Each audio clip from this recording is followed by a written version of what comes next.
So yeah, hi everyone. I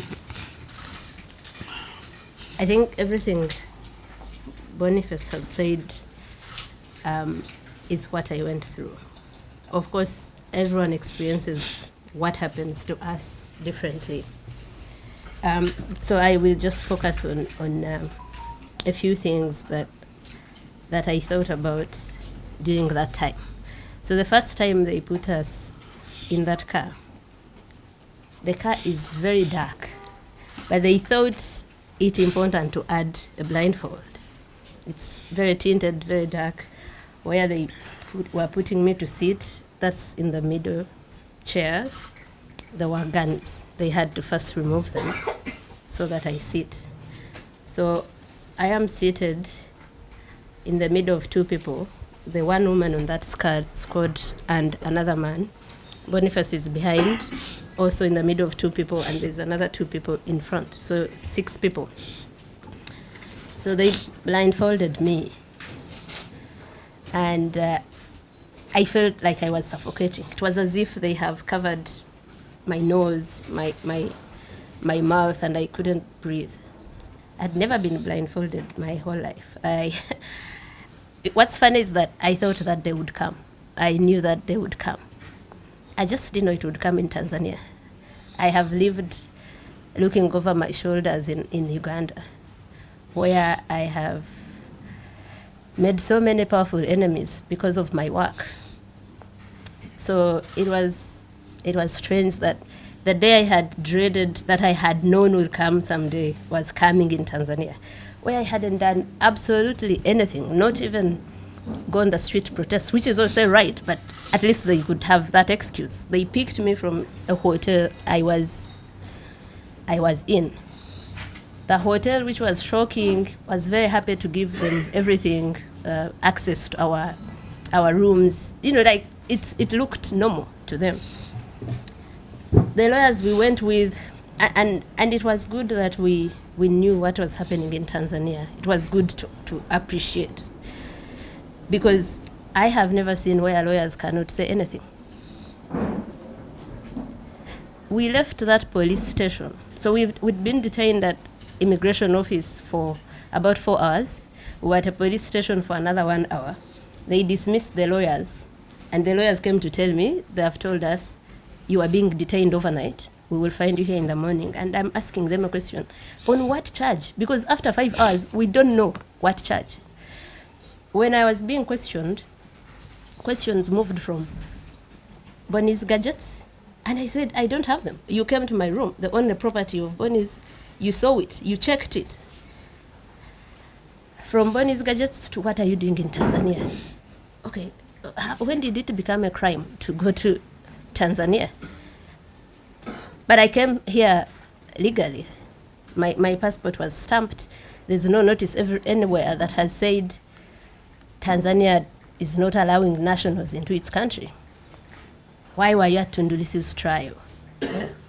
1, I know Tundu Lissu. 2, I am a journalist. Part of your job is to be at a trial. 3, it was a public trial. I wasn't the only one there. It was a full court. How is it possible that I'm the only one here being questioned about that? Why didn't you bring everyone who was there? And many were evidently not Tanzanians. They were whites. Tundu Lissu's legal team introduced diplomats that were there and us that had come from East Africa to observe the trial. Then it became, so they are going through my passport. They had taken it from me, and they are being angered by my passport having so many visas. So that's where this whole narrative of whites have sent you to disorganize us came from. Why do you have so many visas? How do you travel to all these countries? Where do you guys make your money?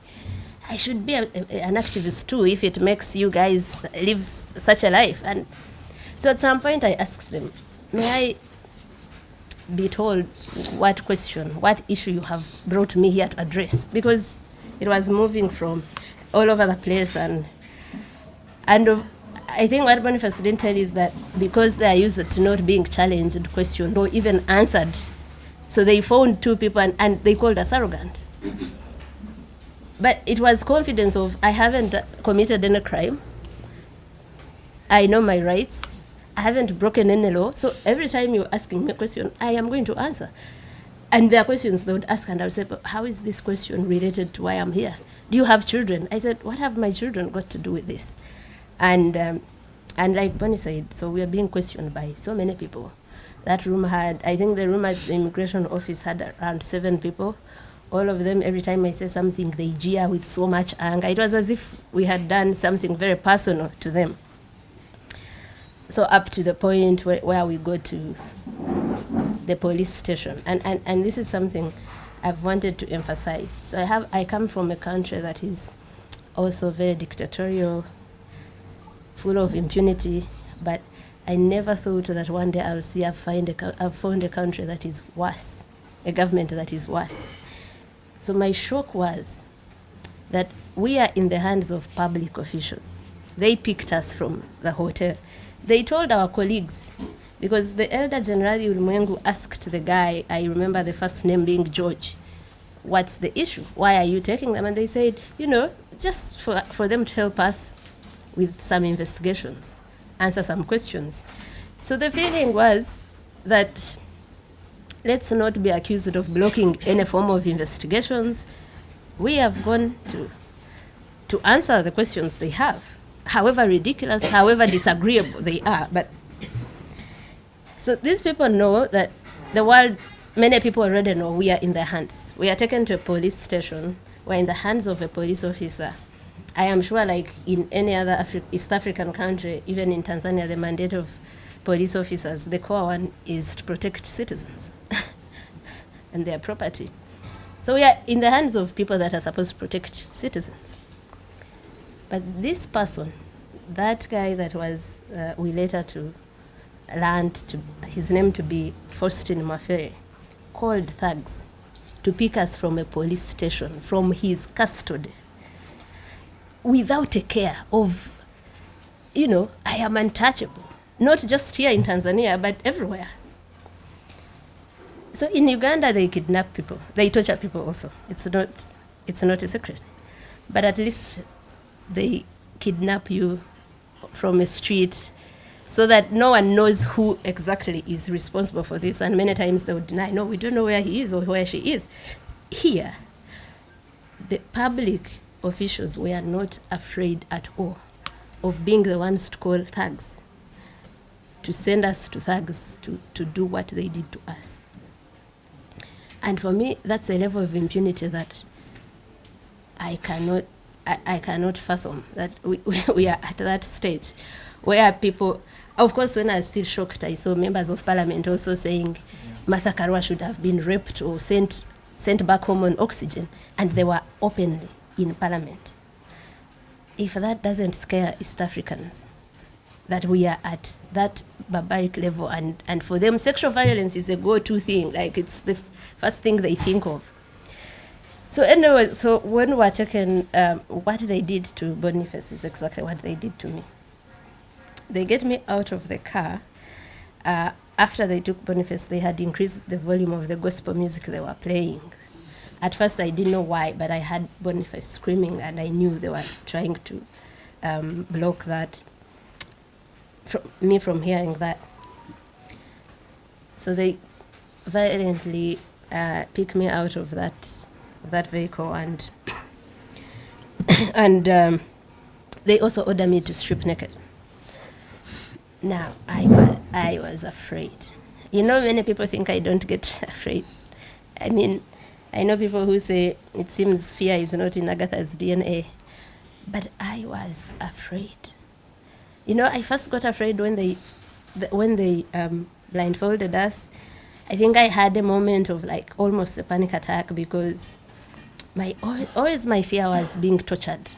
I always thought, I wish the day they get me, I have like poison and I swallow it so that I don't go through so much pain, so much humiliation. So I was afraid when they picked us up, and then I told myself, there's nothing you can do. There's no way out. There's no one saving you. You are blindfolded. You are like, like that sort of suffocation where there's no way out. So I found myself having this calm of accepting, whatever happens will happen. You have to prepare yourself for it. Now, when they say take off your clothes, I realized that I hadn't prepared myself for that. So, of course, I hesitated. I'm so afraid. It had already been clear these are not people who have come to talk to you for a conversation where you can even beg or whatever. No, they had come with one instruction: inflict as much pain as you can. So before I say anything, there's one. I remember the first blow was on my back because I didn't undress immediately. And after that blow, they started taking off the clothes themselves, as forcefully, as violently as you imagine, because they're taking off and you're even about to fall down, because I had a jumper that is very tight in the neck, so by the time they get it out and everything, they take everything off. So there are layers of vulnerability. That is like the topmost. You're already in the hands of criminals, clearly. You're already blindfolded. Now you've been stripped naked.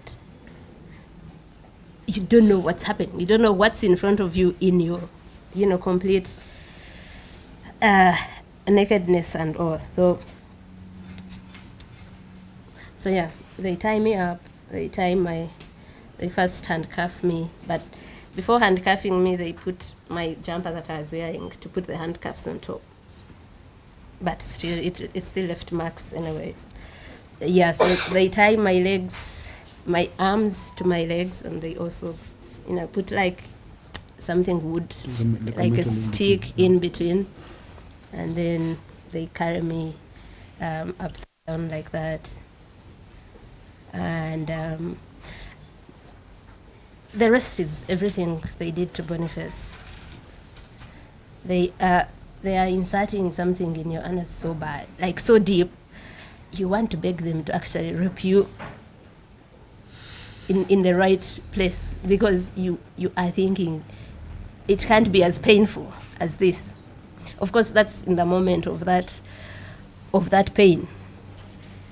But after that, you thank God that now you're not dealing with HIV, other diseases being, So they didn't use their sexual organs. That was, and I had to say, a relief with all that happened, but it could have been worse. I didn't see a way out of that. I didn't think we'd get out of that alive. It brings me to what I have, wanted to tell the citizens of East Africa. We are alive because of you. And it's important that we've now understood that as East African citizens, we are on our own. We are on our own, and we were saved by you, ordinary people. No guns, no office, no money, no nothing. The noise everyone made. They had thought it would be like those Tanzanians that they kidnap and torture and kill, and it goes quietly. No one knows them. So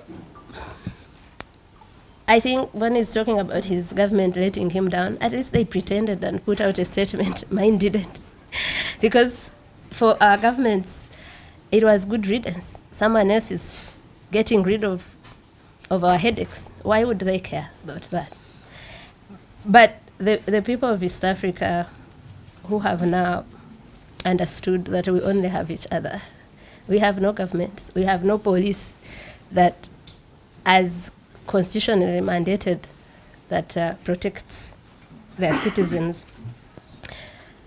And you guys showed up so big that our tormentors, when they took me from Dar to another place, if you check the distance from Dar es Salaam to Mutukula, the border with Uganda, is about 1,480 kilometers. So I was driven that distance. This is someone who had flown into Dar with my own ticket. I had a return ticket. I showed it to them. So I think the distance being long and whatever, there's one of the tormentors who became friendly.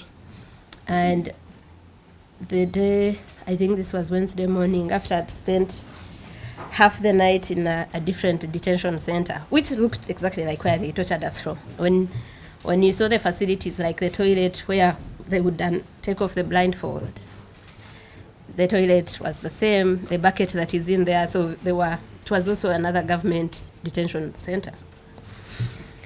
And I started refusing to eat. By this time, they were giving us painkillers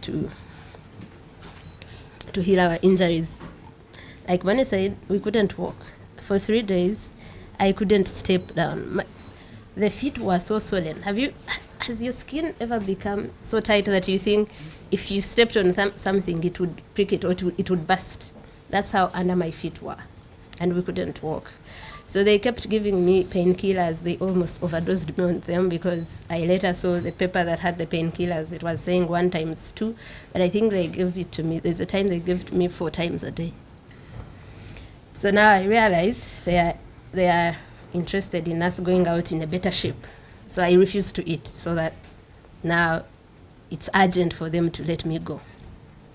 So this guy comes to plead with me to eat and says, these people didn't know they had arrested you're very popular. Everyone is looking for you, and shows me some of the protests that were happening. I think he opened either Facebook and I saw Hussein and Hanifa at the Tanzanian embassy with our photos and placards.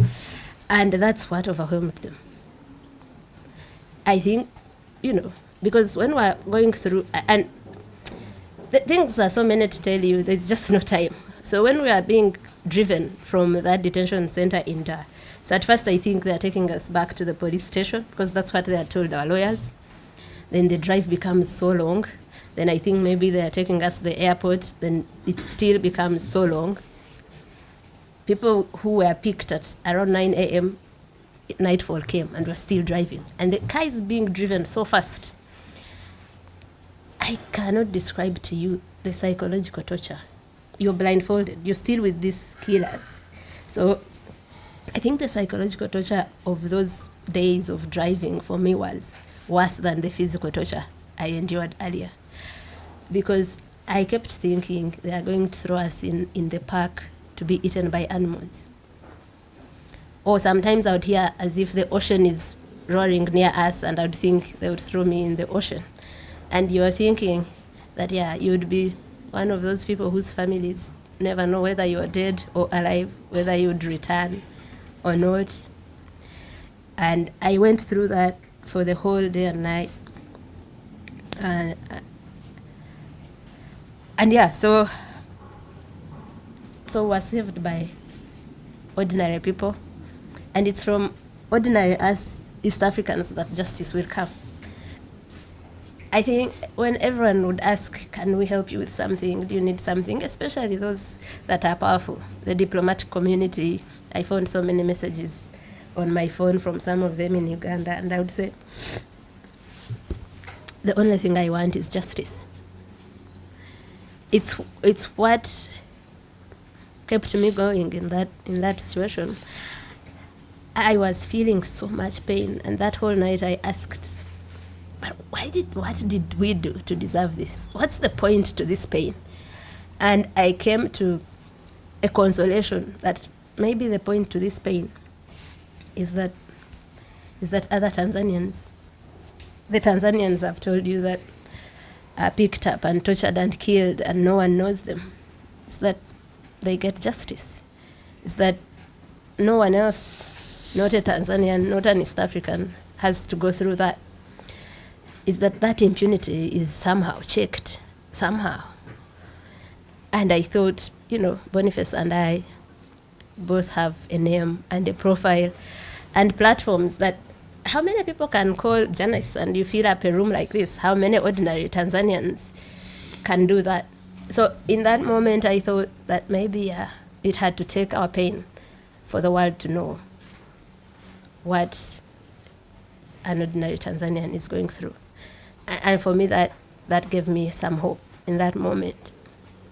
That even if I died, it would probably not be in vain, because the facade of Tanzania is peaceful. Of it has a female president who is phenomenal. Finally goes off. And so if it goes off, but people that have the power to hold these accountable do not, like we know they won't, because for our governments, it is a collaboration in that dictatorship, in that tyranny. It has been for a while. It has been. We have known that for a while. When Ugandans are kidnapped from Kenya, when a Tanzanian is almost kidnapped from Kenya. So it becomes that we are the ones that will do that. And of course, Kenyans were already doing a good job by publishing all those people's names, phones, pictures. So we have to use the little power we have to make sure that guy Mafere, who thought he does not only own Tanzania but the whole world, because I am later told of how the Tanganyika Law Society president calls him asking about us, and he says, we will do whatever we want with them, and there's nothing you or anyone else can do. He told that to the Tanganyika Law Society president. So we need to find a way of getting justice in one way or the other. And so I think mainly that for me, I am grateful. I look at the silver lining in every dark place, and there was that we are all now tormenting them. When I became a journalist, my first editor told me that the role of a journalist is to afflict the comfortable. So they've been comfortable in their impunity, and we'll have to find ways of afflicting them. We won't find justice in Tanzania, because this was a state doing that, and it's the state that is supposed to get us that justice. But we'll have to find justice somehow. I will end by saying that I don't even care about the people that inflicted pain on us. I'm not angry with them. I am so angry with the people that made that order. Even if we never identify those that actually inflicted pain, but we get the ones that had the responsibility. If I have committed a crime, charge me for it. In that moment, I thought we were dealing with probably overzealous officers, and the president didn't know what had happened. But I come out and I'm told about a statement she gave. So you are condoning torture. You are a president. So you're sort of saying, oh, they came to destabilize us. They came to cause chaos. So, okay, if you think that's a crime, take me to court, let me be charged, let me be in prison. But you can't be a whole head of state, a whole president, and you're going to very shamelessly, publicly condone torture, sexual violence. I'm going to stop there. And I thank you very much again. I hope all the citizens from Kenya are watching, or the citizens from Uganda and Tanzania. Tanzania also, a few people beat the fear and spoke about our disappearance and our ordeal. So I thank you all, and yes, thank you for your time.